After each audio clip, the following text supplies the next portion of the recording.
Tonight, Mr. Paul Muni stars in The Amazing Dr. Clitterhouse from Studio One at CBS.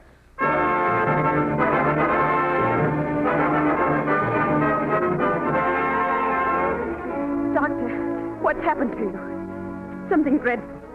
Terrible. No, I would say it was something rather splendid, Miss Chalmers. At last, after 30 years, I'm a scientist worthy of the name.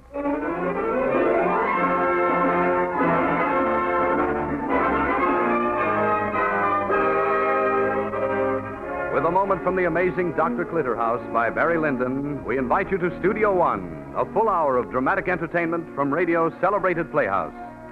And now, to introduce tonight's great story, here is the director of Studio One, Fletcher Markle. Tonight, ladies and gentlemen, we present you our version for listening of a startling study in crime and punishment, a Broadway and London stage success of many years ago.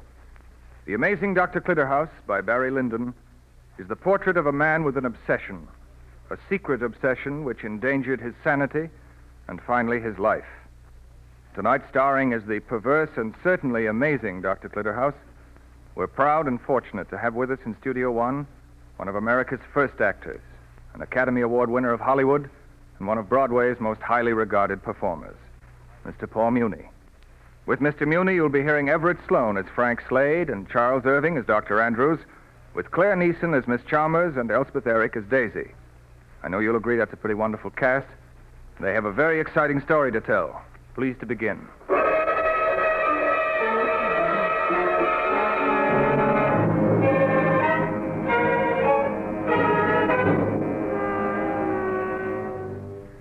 There's a little stir of restlessness in the velvet-hung private meeting room of the faculty club where some 25 leading scientists have been called together to hear the eminent psychologist, Dr. Gordon Andrews, read his latest paper. They have been waiting a long time. But now the double doors of the room have opened and a tense, earnest man enters and hurries to the chairman's table. There are a few whispered words. The chairman frowns and then rises to address the gathering of scientists.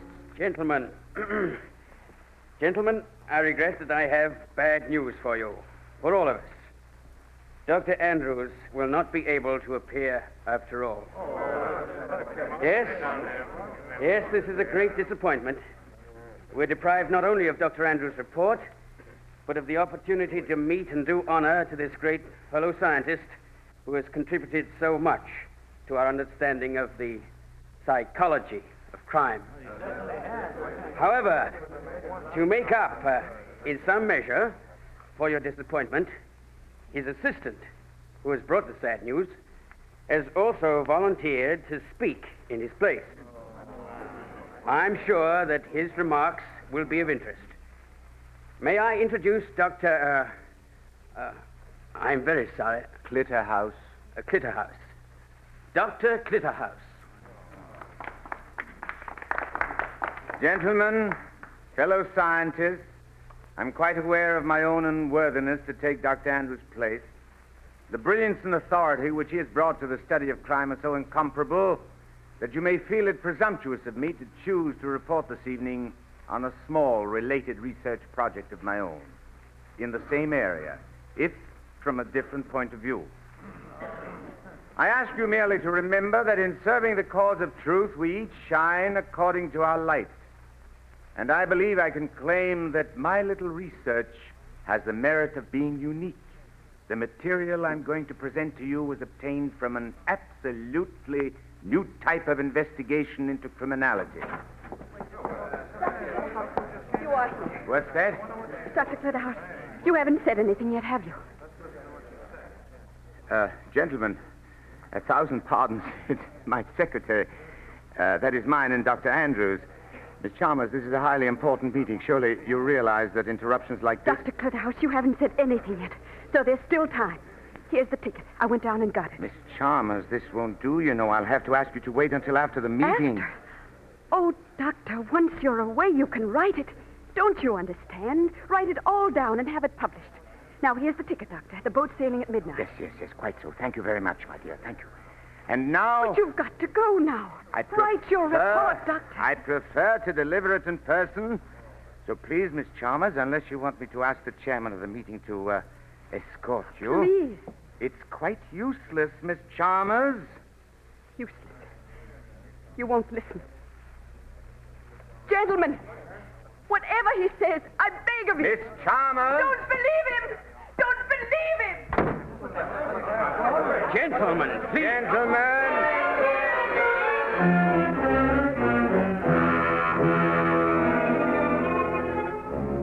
Mr. Chairman, gentlemen, I realize I owe you an apology and an explanation. Miss Chalmers has a nature quite unsuited to the kind of investigations Dr. Andrews and myself are engaged in. Oversensitive, over-emotional. The constant preoccupation with crime has given her a rather distorted conception of the danger which attends our activities. My own little project in particular has filled her with the greatest alarm. She came here tonight hoping not only to prevent my reporting it, but to urge that I sail for South America at once, rather than speak. Yes, it strikes you as a fantastic reaction. But perhaps by the time I have spoken, your own reactions will surprise you. You hardly are prepared, are you, that I, and in Dr. Andrews' absence, will bring you a report of an experiment which will revolutionize the study of crime? Are you prepared for a report on an experiment unique in history? But of course, I must give due credit to Dr. Andrews at once. It was he who first led me to envision this astonishing project. Yet, it was something he said right after his great book was published. I remember the scene exactly. We sat together in the office we share.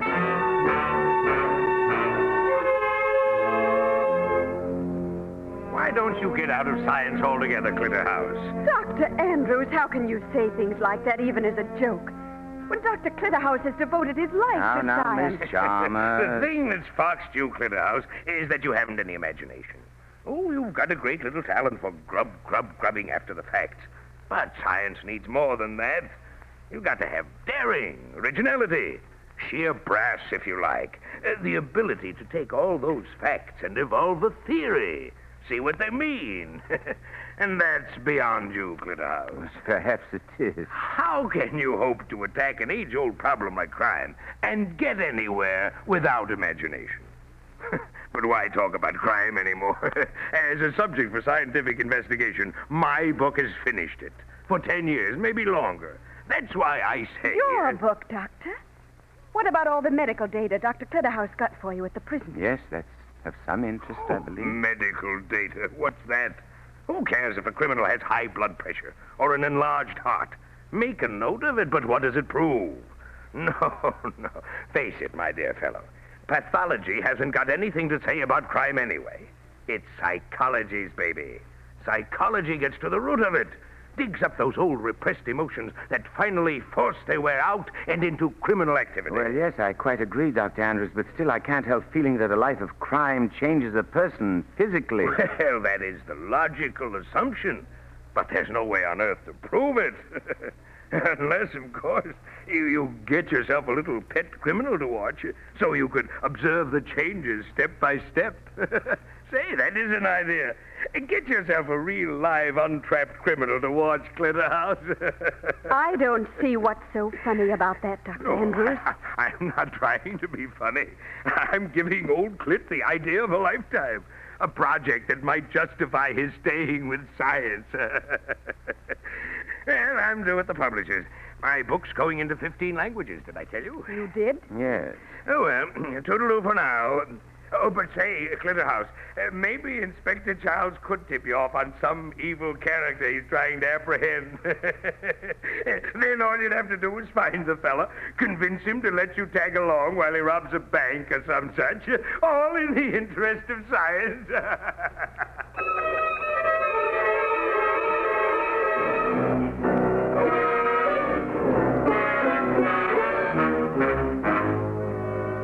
Study of a criminal in action.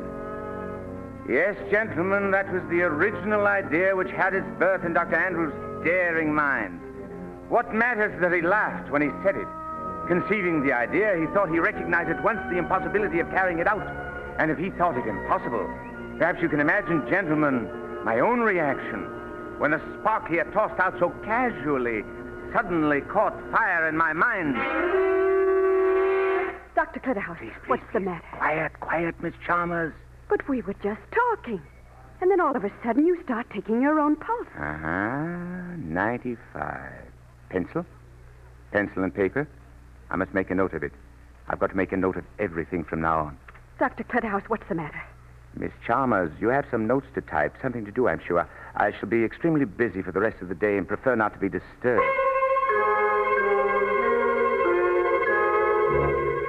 My pulse at that moment, gentlemen, was racing 15 systoles over normal. My blood pressure, which I took immediately, was 135 over 82. Also an abnormally high reading for me. I felt a certain lightheadedness. Not that my palms were perspiring a little and so forth, but the symptoms all seemed very rare to me. That was the immediate physical reaction to the realization that I had it, the perfect plan for studying a criminal in action. Yes, you guessed, of course, what the plan was. By midnight of the same day, I was well underway with my experiment. I had contacted the criminal. Yes, and by midnight, I was hurrying back to my office in the science building, eager to record the first scientific observations ever made of man, before, during, and after a burglary. I say I was eager, but I noted with interest that my heart was no longer racing as it had been earlier. My hand was steady as I opened the door. I will admit, however, to a certain shock when I discovered the office was not empty. Dr. Clitterhouse. Miss Chalmers? I saw your light on up here on my way home from the movies. And you were acting so strangely this afternoon. I was worried about you. Oh, you shouldn't have been. I know you don't like my concerning myself, but really somebody must look after you. Doctor, your bag with all your medical instruments. Where were you? I was at the Parisian Terrace, in the penthouse apartment, to be exact. Oh? Now, wouldn't you like to know what I was doing there? Dr. Clitterhouse, it's none of my business, of course. Perhaps if you used your imagination, Miss Chalmers. Imagination. It's a wonderful thing. Take it from a man who never had any, but then was suddenly visited by an almost miraculous flash of it. Dr. Clitterhouse, never mind, I'll hang your coat up. Thank you, Miss Chalmers. I'm going into the lab and take my blood pressure. Your blood pressure? But, Doctor, all day long you were making tests. That's right. But you aren't ill. It's not that. I can tell by the way you act. 125 over 82. Curious. Very curious. Oh, Doctor, did you know you had some paint on your coat? What's that? You must have been near some wet paint. I'll just get the ether and take it off right now. Paint? I thought I'd taken every precaution. Miss Chalmers. Oh, my goodness. Who gave you permission to open that bag? Why, I just thought the ether... I'm terribly sorry, Dr. Clitterhouse. No. I apologize for speaking as I did. It's my fault. I should have... Well, but now that it's open... I just thought the ether for the paint. Yes, of course. But you see now that the ether isn't in there. So what do you think of what is in the bag? Why, they're lovely. You think so? Lovely, unbelievable. These diamonds, are they real? Well, I certainly hope so. I should hate to have gone to the trouble I did for false ones. Dr. Clitterhouse, where did you... I'm sorry, I'm just so overwhelmed. I never dreamed that you own things like this. Oh, I don't own them. Except by the 9/10th law of possession. You see, I stole them. Stole them? Yes, with these very hands. And look, not a tremor. Well, and now you know what I'm doing, Miss Chalmers. Inadvertently, you forced me to answer your questions. I've turned thief. Thief? Oh, Dr. Clitterhouse. Well. I hardly expected quite such a casual reaction. Oh, Dr. Clitterhouse, you really startled me for a moment. You looked so convincing. Really? But I get it now. Do you? Miss Chalmers, I'm confessing to you quite seriously that I stole those jewels from the penthouse apartment of the Parisian Terrace. Look in the bag again. See those gloves? to guard against fingerprints. Oh, Doctor, of course. And the scalpel, see that? And what did you use that for? To pry open the lock on the door? No, of course not. I used that to open the jewel case. Oh, of course. And the paint on your coat. You got that in the apartment you burgled. That's right. But see here, Miss Chalmers. The phone. Uh-huh. So you do begin to believe me a little. You're frightened because the phone rings. Who at this hour? Who? One answers it to find out. Hello? Oh, hello, Clitterhouse. You are there. It's Inspector Charles. Charles? Mr. Charles calling you. Dr. Clitterhouse. Please, Miss Chalmers. This is rather unexpected, Charles. Yeah, I'm calling from downstairs. Thought I'd just ask was all right to come up. Passing by, saw your light on. Why, of course. Right up. That's fine. I'm glad you have no objection. Oh, none at all. Is he coming up right away? Dr. Clitterhouse. A social call. That's all it is. At this hour? Of course. We'll just close this bag, however. Take it out to the lab. If you please, Miss Chalmers, we won't mention its contents, will we? Of course not. Very well, then. We're ready for Inspector Charles.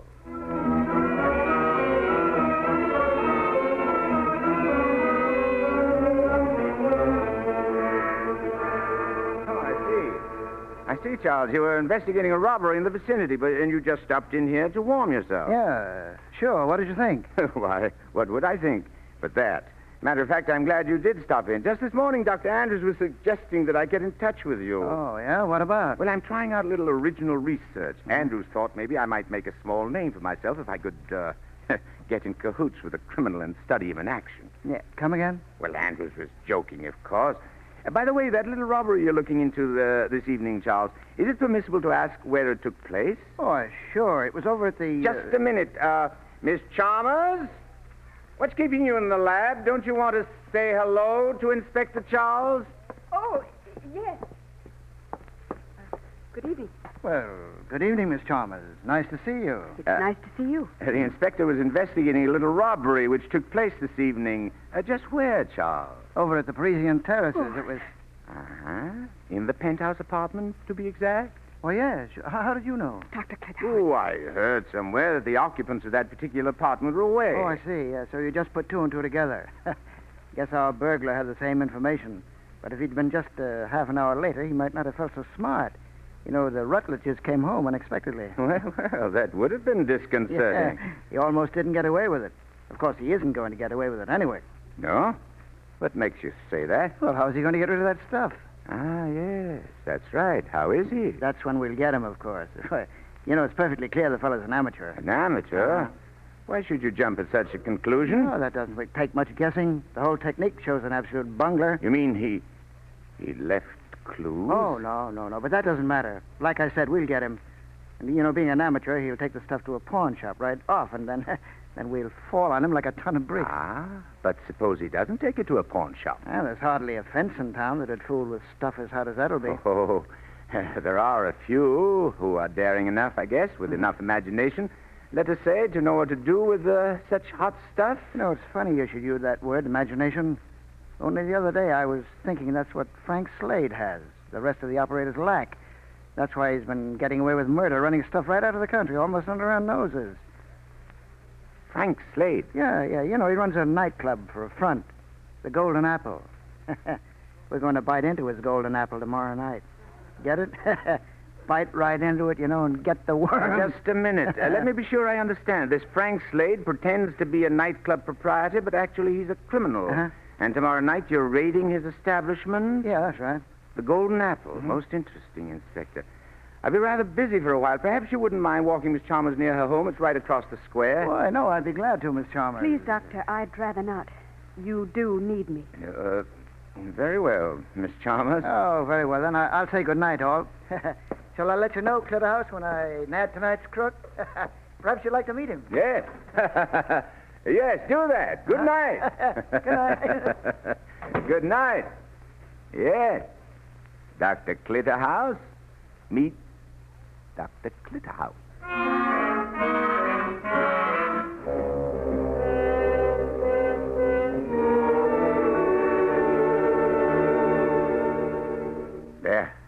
You ought to be safe in that cupboard till I have made further arrangements for their disposal. Then there was a burglary at the Parisian Terrace tonight. Yes, yes. And those are the proceeds that you've just helped me stow away for the time being. Oh, come, Miss Chalmers. Please try to pull yourself together. But if it is true, then why? What made you do it? What came over you? You, so gentle, so courteous. And then all of a You sudden... talk as though I'd gone soft in the head, Miss Chalmers. Aren't you able to understand that this is a scientific experiment? An experiment? Yes. I grant you it's unique. Unique to the point of being history-making. A study of the criminal in action. Dr. Andrews laughed when he suggested the idea. Dr. Andrews, it's because of him what he Yes, said. he laughed. He thought it was an impossible project. But it is impossible, Dr. It Clitterhouse. never occurred to him that one might study oneself, engage in a criminal activity. He wouldn't be able to imagine himself in such a humble role. Yes, one place where Dr. Andrews' imagination failed, and mine did not. Well, I'm trying to understand. And I guess maybe I do. But now you've done it. You've got the data. So now it's really all finished. So why didn't you show these jewels to Inspector Charles and explain it was an experiment? Finished? You think my experiment's finished? But what more? Well, if my study's to be of any value, I must act like a real criminal. There's still much to be done. But, Doctor... Come, Miss Chalmers. Let's get our coats. But it's an astonishing experiment, just as it stands. Dr. Andrews will be amazed. I'm not doing this for Dr. Andrews' amazement, Miss Chalmers. Dr. Andrews had nothing to do with it. I gave him due credit for the original inspiration, of course, but still you might remember that he laughed. I know, but... Although I'm really quite glad that he laughed now, yes. It was really very fortunate for me, just as Inspector Charles' visit, which seemed unfortunate, was really very well timed.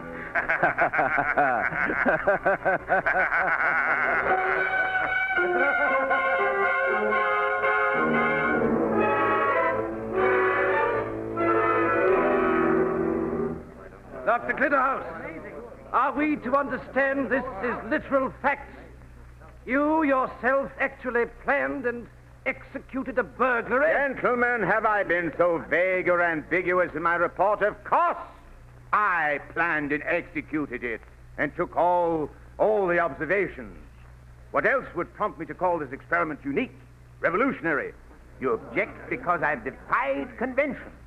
It was once against the established order to question that the world was flat. Galileo and Copernicus should have refrained from their investigations because of that. Not that I would for 1 second compare my tiny activities to their titanic work. A burglary against a new conception of the universe. But I want to be sure of your conviction before I go on.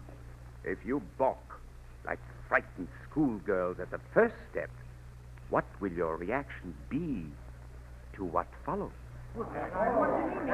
Gentlemen, fellow seekers after truth, I submit that I am a man schooled for 30 years to seek facts and reject fantasy. Dr. Andrews himself, and I quote his words, said, if I had any talent, it was my devotion to facts. Well, I see you're somewhat reassured. I have your confidence then. And I think you're ready to follow me to the Golden Apple nightclub and my meeting with Frank Slade, notorious receiver of stolen goods. It was easy enough to find the Golden Apple, one of many dingy cellar establishments that crowd into an area devoted to that sort of thing. Actually, coming face to face with Frank Slade was something else again.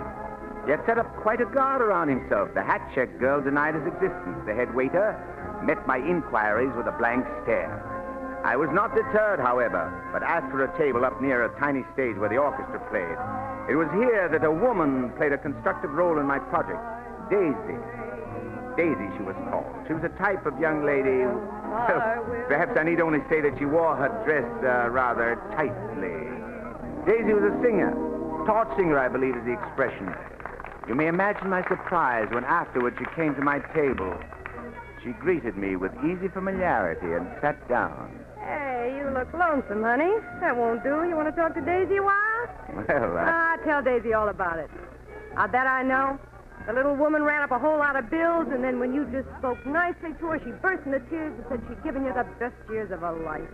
Well, don't you pay any attention. Women get spells like that. Well, I'm afraid. Oh, it wasn't like that? She all of a sudden got mad because you didn't get a raise. Listen, dear, it's the same difference. Wives get spells. But please, you misunderstand. I have no wife. No? No. If I did, I might not have to worry about how to dispose of a diamond bracelet, some ruby and diamond earrings, and a few other trinkets I picked up this evening. Trinkets? Yes. That's why I want to see Mr. Slade. I understand he can be interested in really good stuff, naturally. I wouldn't bother him if this had been just a small-time operation, but I should estimate that the hall is worth at least $5,000 or $6,000, and I believe that's conservative. Hey, wait a minute. This still makes sense. A hall, a guy like you. You're stringing me. Yeah? Well, take a look at these. Ruby. Hey, those are real. He pulls them out of his coat pockets like they were candy. Look, honey, you shouldn't carry stuff like that around loose. Those are worth a couple of grand if they're worth a cent. How did you ever latch onto a piece of property like I that? prefer to go into all the details with Mr. Slade. These are hot, of course, very hot, but I'm sure he'll be able to deal with them. Oh, I'm holding my head. This don't make sense. You talk like you lifted this stuff. Of course, I did. A guy like you, you're a professor or something. You're polite, you're proper, Well, I must congratulate you on your perceptiveness, Daisy. I'm a professor most of the time. That doesn't prevent me from putting theory into practice. You see, I've studied crime for years. Studied? But you never stole. I did. I assure you, I did. You couldn't steal this bracelet or anything else. A great deal, Elle. Don't kid me.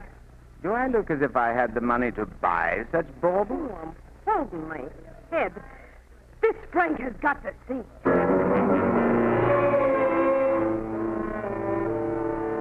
And that, gentlemen, was how I was enabled to effect a meeting with Mr. Frank Slade. A very interesting type, by the way. Slim, pale, an utterly emotionless exterior. He stared from under heavy eyelids, and then suddenly he moved his hand. I saw a small golden pocket knife. He snapped it open.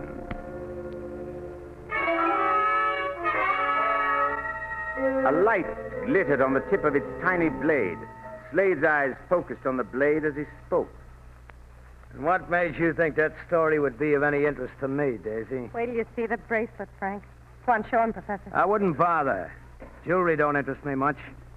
Instead, you show the professor the way out, Daisy. But I think you're... I said show the professor the way out, Daisy. Okay. Come on, Professor, you'd better go. I guess I made a mistake in bringing you in here. Mr. Slade's not interested in jewelry or anything like that. No, I didn't really expect he would be, without some more reassuring introduction. But it so happens, Mr. Slade, I'm well acquainted with Inspector Vincent Charles of the 6th Detective District. What's that? Mr. Slade, do be careful with your knife. I said, what's that about Charles? What's the pitch? Yes, but that knife, it slipped down in your grip. I thought surely you were going to cut your hand. I asked you a question. Very well. In my studies of crime, to which Miss Daisy referred, I became well acquainted with Inspector Charles.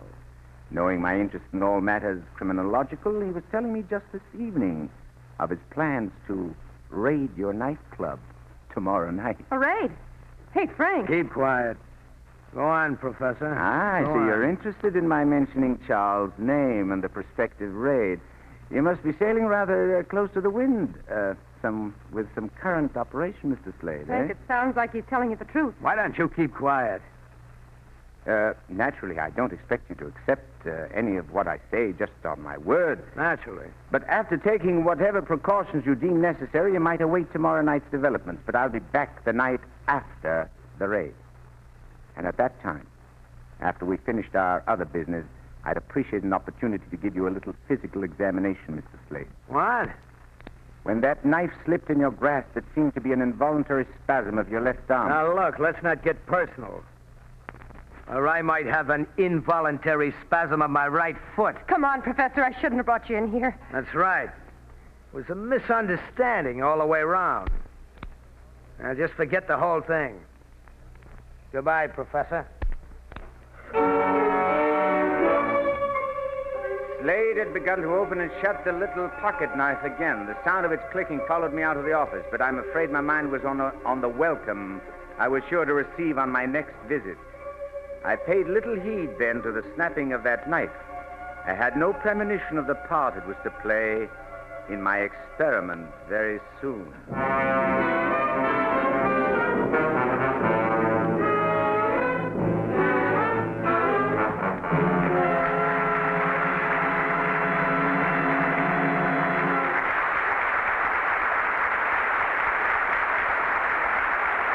From Studio One, radio's celebrated playhouse of dramatic entertainment, you are hearing Paul Muni starring in The Amazing Dr. Clitterhouse, a version for listening by Johanna Johnston of the play by Barry Lyndon.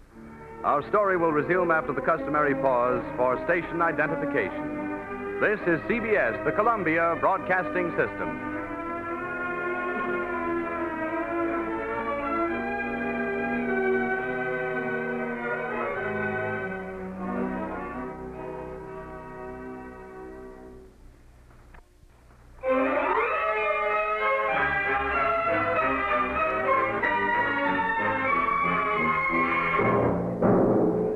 From Studio One, we continue tonight's full-hour dramatic entertainment. Paul Muni stars in Fletcher Markle's production of The Amazing Dr. Clitterhouse.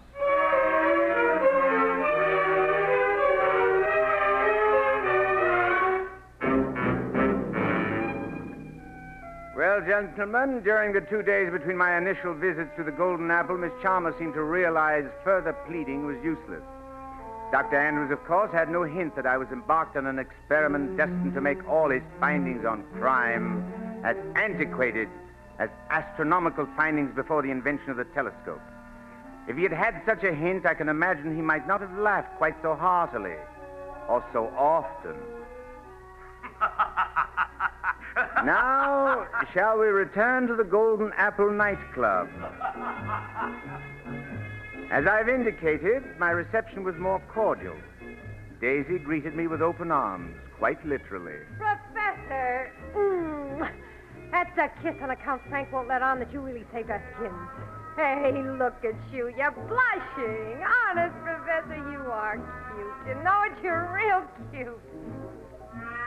For some reason, Daisy seemed to have taken a fancy to me, but naturally my concern was with my experiment, collecting data. Complete physical data on a criminal in action. I'd taken a series of readings on myself before leaving for the nightclub. These are all on the records in my notes here, and as soon as I had turned over to Mr. Slade the jewels I had, that is, that I had stolen 2 nights previously, I questioned him on the subject that interested me most. Okay, Doc. You gave me one pretty good answer. I'll humor you. Yeah, my arms had spells of stiffening up like that ever since I was a kid. Uh-huh. Can you remember just when in your childhood it started? Why, sure. It was right after I ran into the cops for the first time. There was a bunch of us thought we'd be smart and clean out the till of a local cigar store. I was the one that didn't get away. Sure, I can remember all right that cop gaining on me.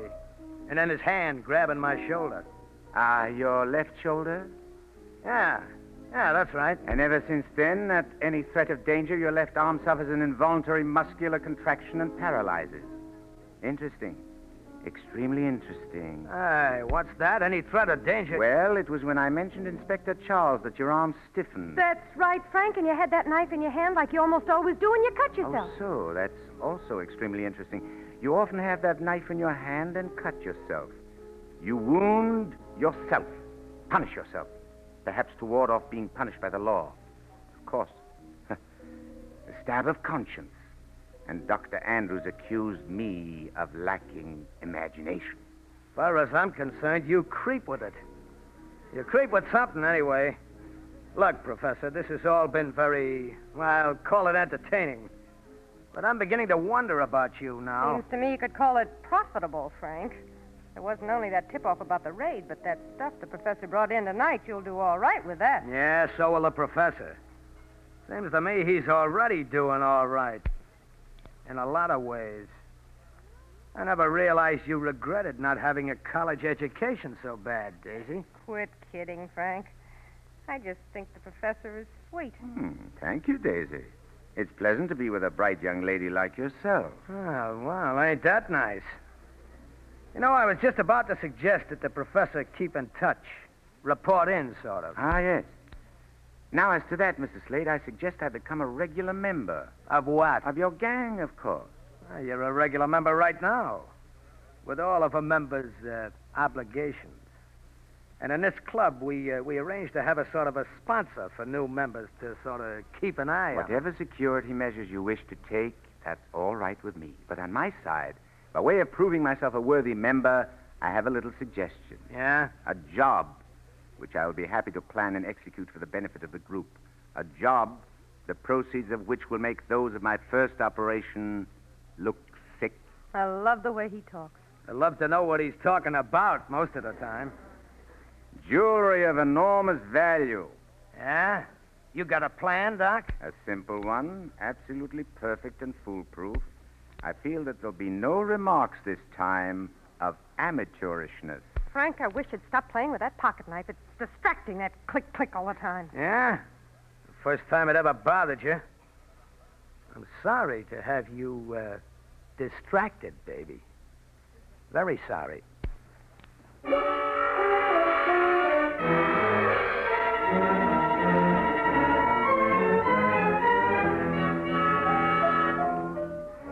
I thought the relationship between Slade and Daisy merely a sidelight, but I was mistaken, gentlemen.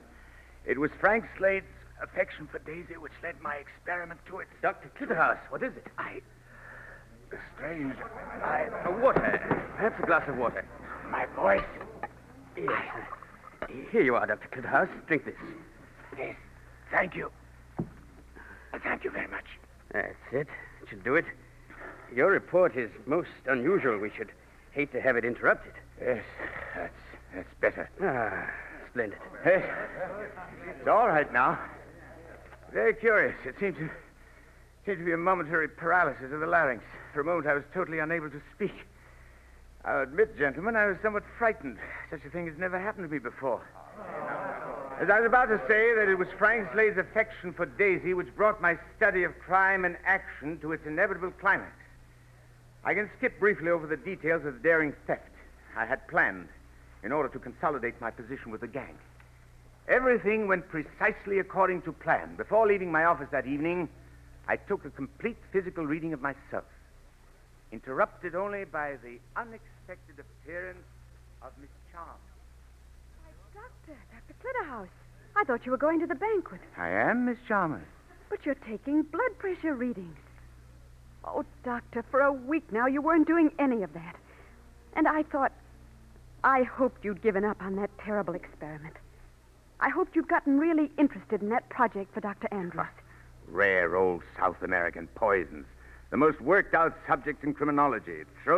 He throws to me any nonsense that he wants, as one throws a bone to a dog. No, Dr. Clitterhouse, that's not so. Dr. Andrews has a whole new angle. Yes, of course. They're psychological in their effect.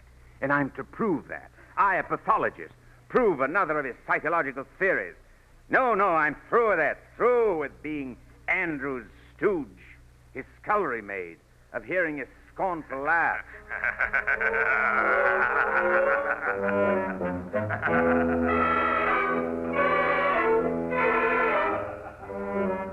Well, gentlemen, as I've indicated, the theft I'd planned with Frank Slade went precisely according to plan. Afterwards, for celebration, I met Daisy for a champagne dinner.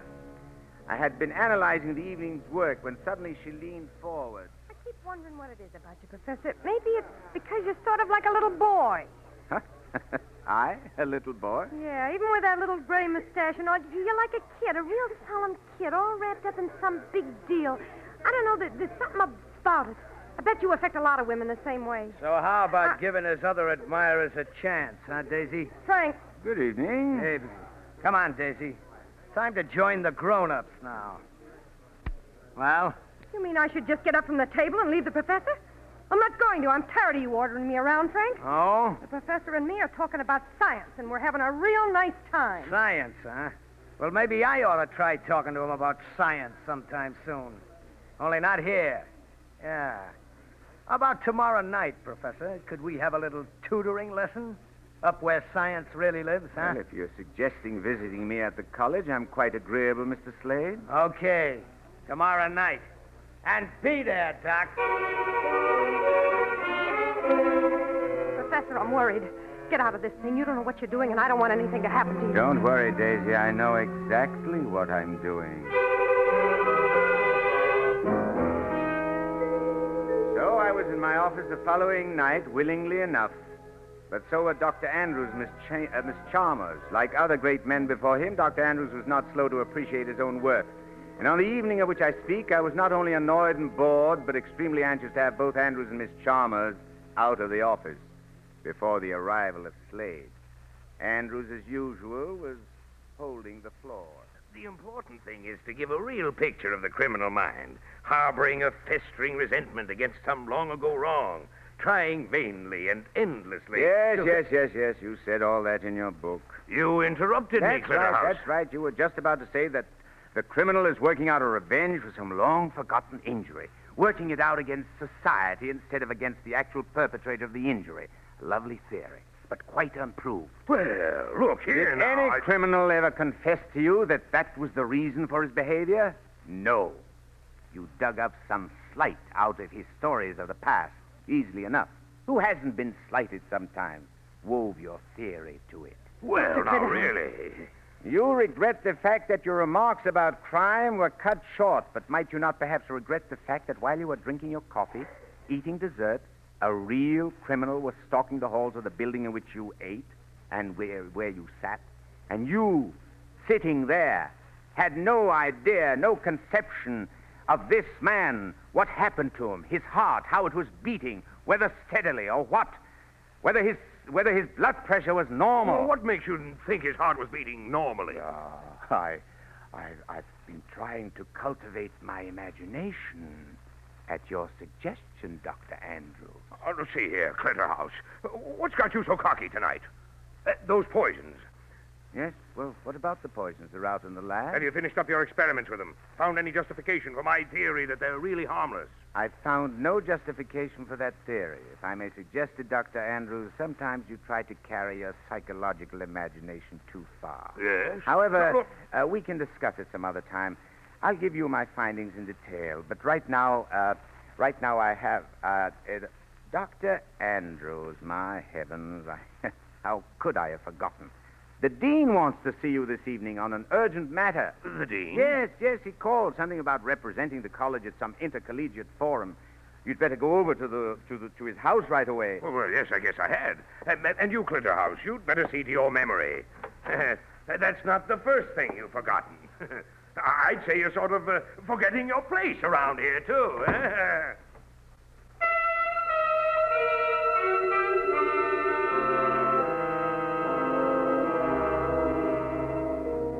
Dr. Clitterhouse. Yes. Now, if you'll be so good to leave, too, Miss Chalmers, I'm expecting someone momentarily. Doctor, what's happened to you? Something dreadful, terrible. I would say it was something rather splendid. At last, after 30 years, I am a scientist worthy of the name. Dr. Andrews' equal. Yes, at last, his equal. Dr. Clitterhouse. I'm sorry, but I can't stand it. You'll be caught. I don't think so. When will it be done? How What? many burglaries must you commit? What more must you do? Oh, I don't know, Miss Chalmers. I only know that my work is not yet complete. Not yet. But now... No. Somehow I've got to try. Doctor, if I told you science isn't everything, there's such a thing as love. Ah, yes. Curious you should mention that. My observations this evening will be on the subject of how far a criminal will go in the interest of love. But that wasn't... I'm trying to tell you that you need a vacation, Doctor. If we could go someplace together, I'd take care of you. Ah, my visitor. If you'll be good enough to open the door for Miss Chalmers, and then just run along. But, Dr. Clitterhouse, didn't you hear what I said? Please, Miss Chalmers. Mr. Slade is an impatient man, and I am a little impatient, too.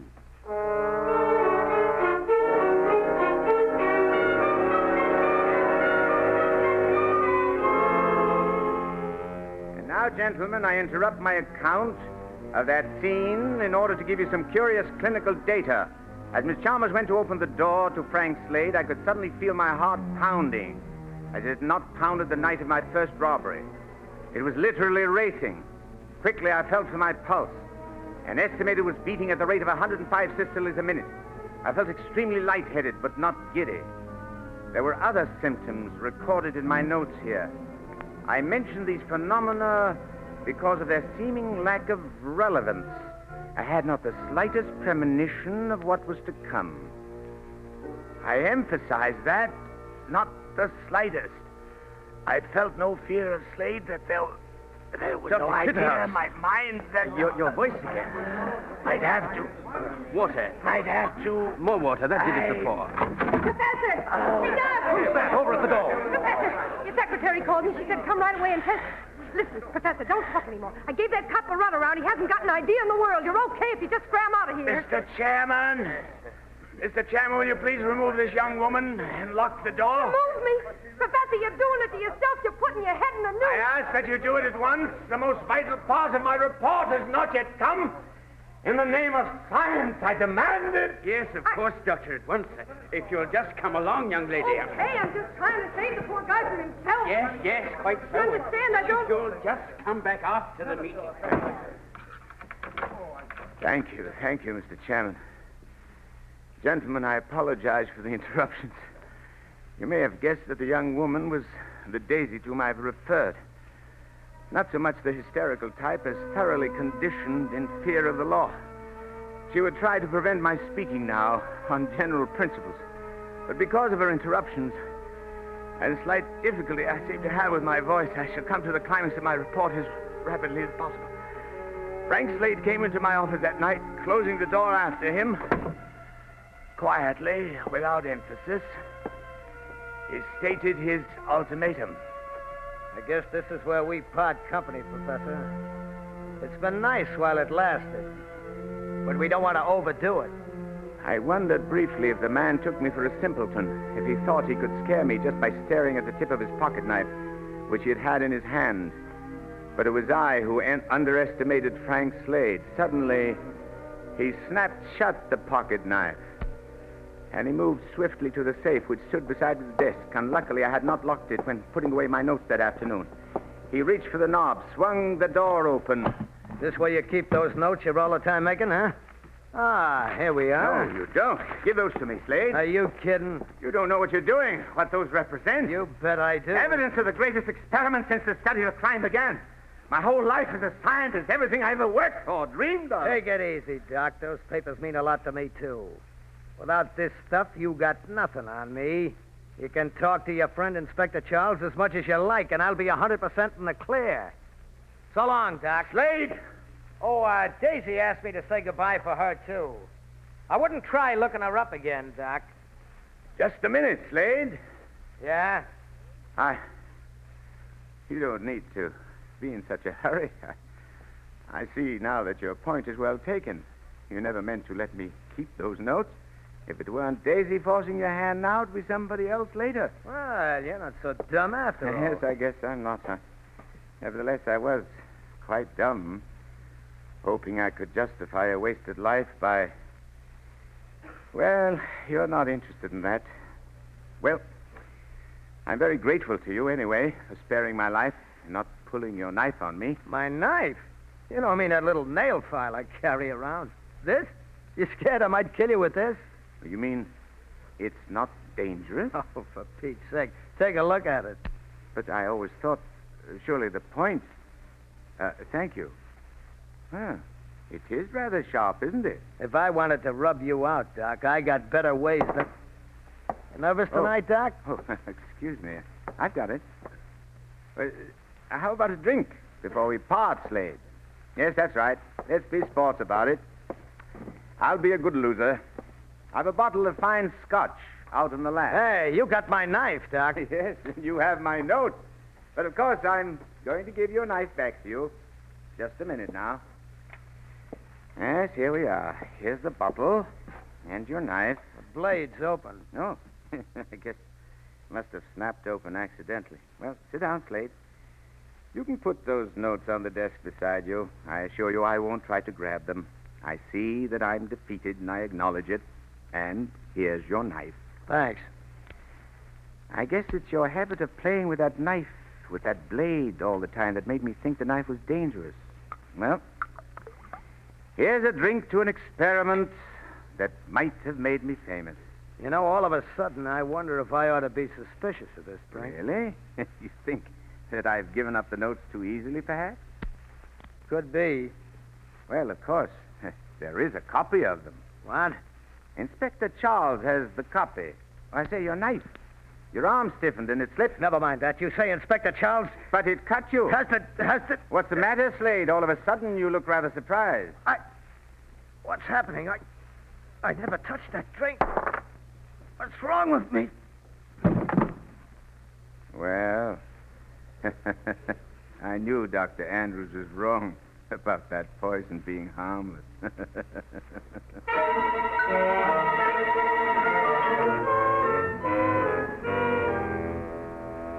neat little irony, if I do say so, gentlemen. A self-inflicted scratch from his own knife. And now I give you the first clinical data ever recorded of the physical reactions of a murderer immediately after his crime. Dr. Clitterhouse, just a minute. Yes, Mr. Chairman? Yes, gentlemen. If you have some question, will you kindly speak one at a time? But we to understand, this is unprecedented. You're confessing to murder? You're a murderer. What else would have given my study its final, ultimate completeness, gentlemen? I realized the scientific necessity of my actions even as I was getting Slade's body out of the office. Gentlemen, fellow scientists, unprecedented, yes. I warned you of that. But are you still going to allow conventional attitudes to close your minds to revolutionary facts? Mr. Chairman, on the suspicion that even half of what Dr. Clitterhouse has just told us is true, I move that we call the police. And hope I will confess. Slade was found dead in his car in front of his nightclub. Only ascertainable cause of death, heart failure.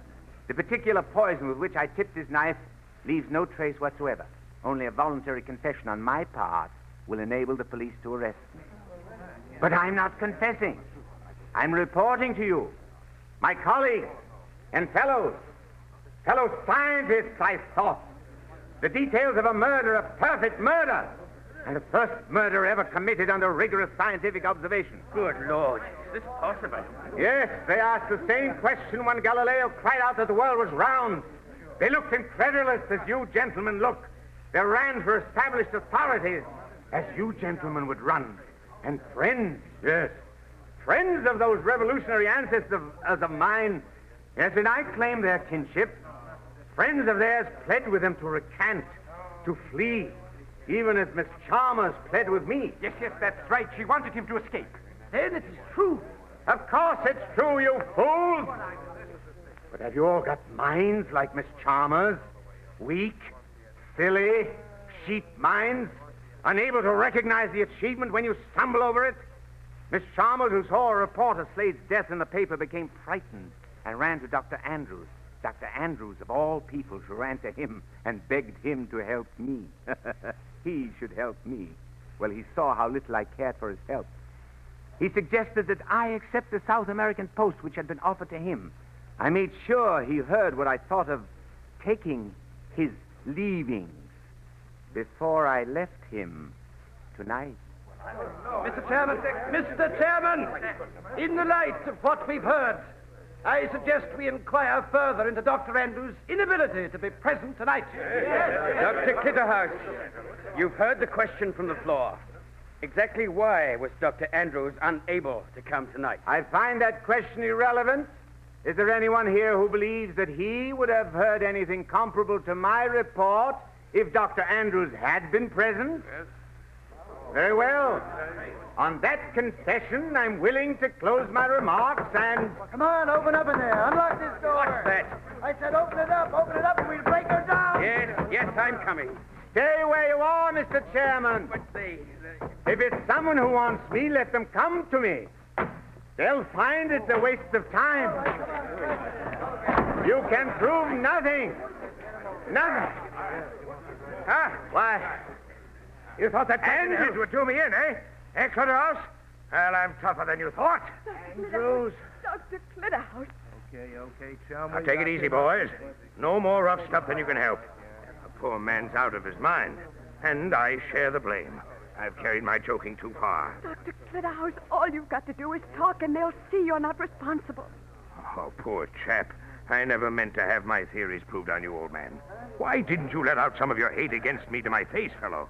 I never realized how you felt. Why didn't you do something earlier? Dr. Clitterhouse, what are you trying to say? Hey, what's this? Can't he talk? Dr. Clitterhouse, what's happened to your voice? Don't tell me he's lost his voice. Oh, he never could talk back to you. Seems not. Had to act out his revenge and resentment. Stole because he thought I'd stolen ideas from him. Murdered, still trying to get even with me. And what has he proved? My theory about the psychological motivation for crime. He's trying to say something. But he can't. And that's the physical result. That contraction of the larynx. He's proved his own theory, too. Yeah, and still giving me the last word. No, wait. Listen. I want to say science. Science has the last word. Science.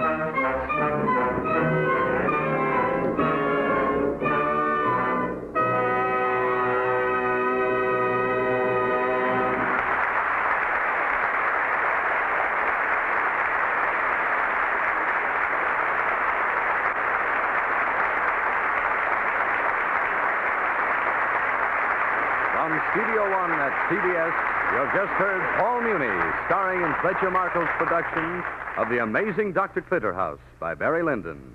Another full-hour dramatic entertainment from radio's celebrated Playhouse. Tonight's script was especially prepared for this series by Johanna Johnston.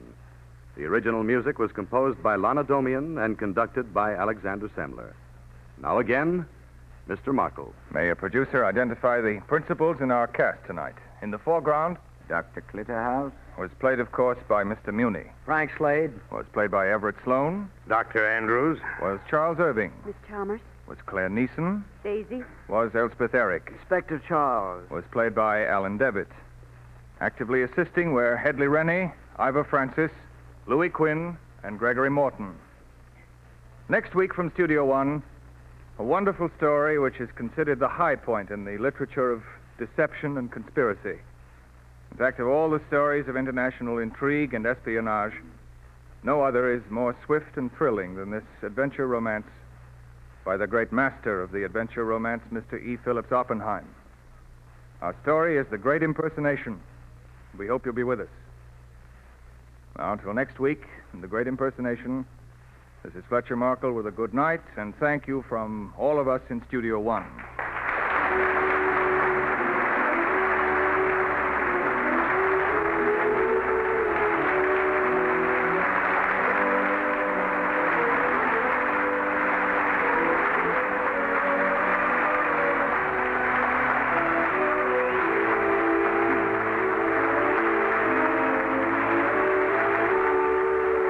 This is Lee Vines, and this is CBS, the Columbia Broadcasting System.